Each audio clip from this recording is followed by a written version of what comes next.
Hello friends, ഞാൻ doctor Rajesh Kumar. സാധാരണ ഓരോ വീഡിയോയിലും ഈ ആരോഗ്യപരമായിട്ടുള്ള പല വിഷയങ്ങളുമാണ് ഞാൻ വിശദീകരിക്കാറുള്ളത്. എന്നാൽ ഇന്ന് നമുക്ക് ഞണ്ടുകളുടെ ഒരു സ്വഭാവ സവിശേഷത നോക്കാം. ഞണ്ടുകളുടെ പ്രത്യേകത നിങ്ങൾ ഒരുപക്ഷെ കണ്ടിട്ടുണ്ടായിരിക്കാം. നമ്മൾ ജീവനുള്ള ഒരു ഞണ്ടിനെ എടുത്ത് ഒരു ബക്കറ്റിനകത്ത് ഇട്ട് വെച്ചാൽ, അല്ലെങ്കിൽ ഒരു പാത്രത്തിൽ ഇട്ട് വെച്ച് കഴിഞ്ഞാൽ അവ എങ്ങനെയെങ്കിലും അവയുടെ കാലുകളൊക്കെ പിടിച്ച് വെച്ചിട്ട് മുകളിലേക്ക് കയറി വരാനായിട്ട് ശ്രമിക്കുന്നതാണ്. നമ്മളൊന്ന് വെയിറ്റ് ചെയ്ത് കഴിഞ്ഞാൽ ഇവ മുകളിലൂടെ വന്ന് ആ പാത്രത്തിന് പുറത്തിറങ്ങി ഓടി രക്ഷപ്പെടാൻ ശ്രമിക്കുകയും ചെയ്യും. എന്നാൽ ഇതേ സമയം നിങ്ങളൊരു 2 ഞണ്ടിനെ 3 ഞണ്ടിനെ നിങ്ങളെടുത്ത് ആ പാത്രത്തിലിട്ട് നോക്കുക.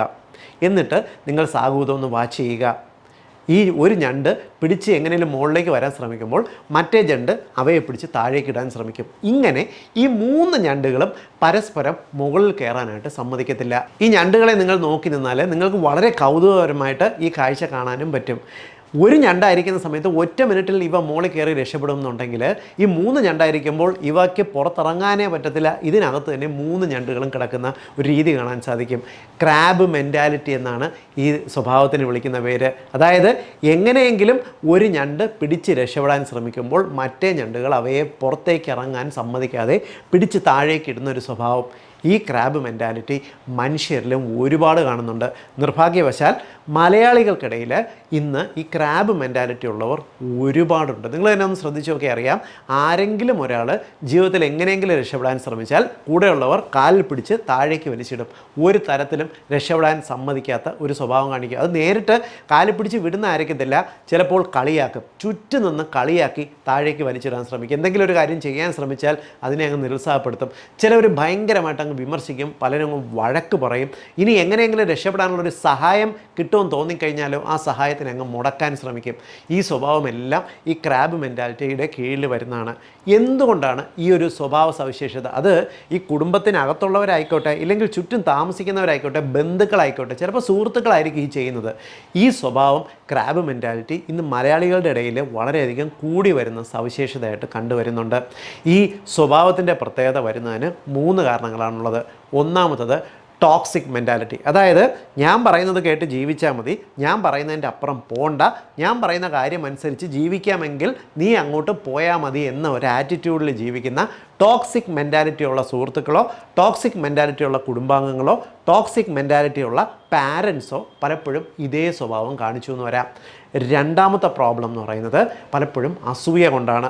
ഈ അസൂയുള്ളവരുടെ പ്രത്യേകത എന്താണ്?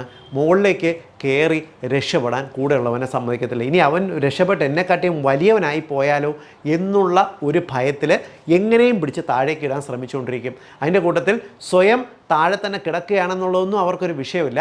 കൂടെ ഉള്ളവൻ മുകളിൽ കയറി രക്ഷപ്പെടാൻ പാടില്ല എന്നുള്ള കടുത്ത അസൂയ മെൻറ്റാലിറ്റി ഇത് മലയാളികളുടെ ഇടയിൽ വല്ലാണ്ട് കൂടി വരുന്നുണ്ട്. നിങ്ങൾ സോഷ്യൽ മീഡിയ തുറന്നു കഴിഞ്ഞാൽ അതുമാത്രമേ കാണാനായിട്ട് പറ്റത്തുള്ളൂ. മൂന്നാമത്തെ പ്രോബ്ലം എന്ന് പറയുന്നത് ഭയമാണ്. യവൻ കയറി മുകളിൽ പോയി കഴിഞ്ഞാൽ അവൻ നാളെ എന്നെ ഒരു ഭീഷണിയായിട്ട്, എനിക്കൊരു വലിയ ഭീഷണിയായിട്ട് വളർന്നു വരും എന്നുള്ള ഒരു വലിയ ഭയം. ഈ 3 കാരണങ്ങളിലാണ് സാധാരണ ഈ ക്രാബ് മെൻറ്റാലിറ്റി, അതായത് കൂടെയുള്ളവനെ പിടിച്ച് താഴേക്കിടുന്ന സ്വഭാവം മലയാളികൾ കൂടുതലും കാണിക്കുന്നത്.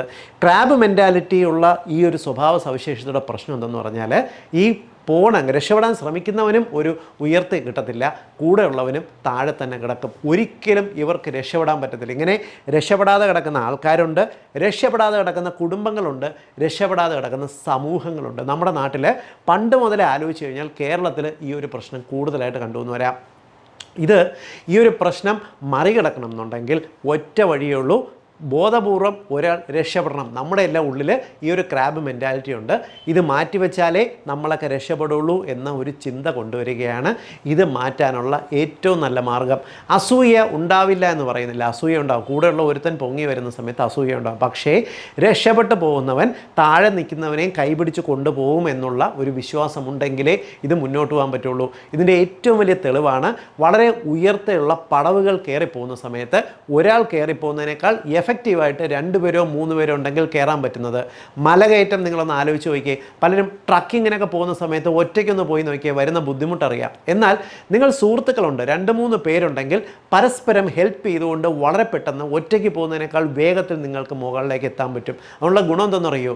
രക്ഷപ്പെടുന്ന സമയത്ത് ജീവിതത്തിൽ ഒരാൾ മാത്രമല്ല രക്ഷപ്പെടുന്നത്, ആ കൂടെയുള്ളവരും രക്ഷപ്പെടും, കൂടെയുള്ളവരുടെ കുടുംബവും രക്ഷപ്പെടും, ആ സമൂഹവും രക്ഷപ്പെടും. ഇങ്ങനെ താനും കൂടെ നിൽക്കുന്നവരും ഒരുമിച്ച് രക്ഷപ്പെടണം എന്നുള്ളൊരു ചിന്ത വന്നാൽ മാത്രമേ ഈ ക്രാബ് മെൻറ്റാലിറ്റി മാറുള്ളൂ. നമ്മൾ സമൂഹത്തിൽ നോക്കുമ്പോൾ താരതമ്യേന നിസ്സാരരായിട്ടുള്ള ജീവികളാണ് ഞണ്ടുകൾ. പക്ഷേ ഞണ്ടുകളുടെ ജീവിതത്തിൽ പോലും നമുക്ക് മനസ്സിലാക്കേണ്ട ഒരു വലിയ പാഠം ഇതിനകത്ത് അടഞ്ഞിരിപ്പുണ്ട്. ഇന്ന് നമ്മുടെ സമൂഹത്തിൽ പ്രത്യേകിച്ച് മലയാളികളുടെ ഇടയിൽ ഈ ക്രാബ് മെൻറ്റാലിറ്റി, ഞണ്ടുകളുടെ ഇറുക്ക് സ്വഭാവമുള്ള ഒരുപാട് മനുഷ്യരുണ്ട്.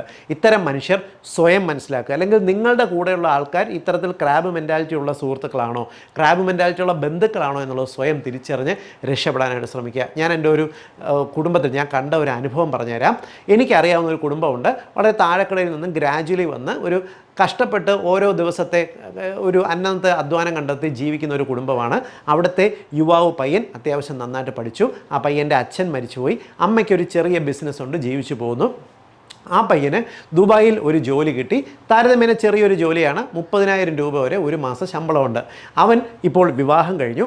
അവന് നാട്ടിൽ തന്നെ അത്യാവശ്യം സ്വന്തമായി ബിസിനസ് ചെയ്യാനുള്ള ഒരു വകുപ്പ് കണ്ടെത്തുക. അതായത് ഒരു ദിവസം അവൻ അത്യാവശ്യം അവനൊന്ന് കഷ്ടപ്പെട്ട് ജീവിച്ചു കഴിഞ്ഞാൽ 2,500 രൂപ വരെ ഒരു ദിവസം അവന് സമ്പാദിക്കാൻ പറ്റുന്ന ഒരു ബിസിനസ്സാണ്. പക്ഷേ ഇവന് ബിസിനസ്സിൽ ഇറങ്ങണമെന്ന് ആഗ്രഹമുണ്ട്. ഇവനോട് പോകാൻ പറയാൻ അമ്മയ്ക്കും ആഗ്രഹമുണ്ട്. പക്ഷേ ഇവൻ്റെ ബന്ധുക്കൾ സമ്മതിക്കുന്നില്ല.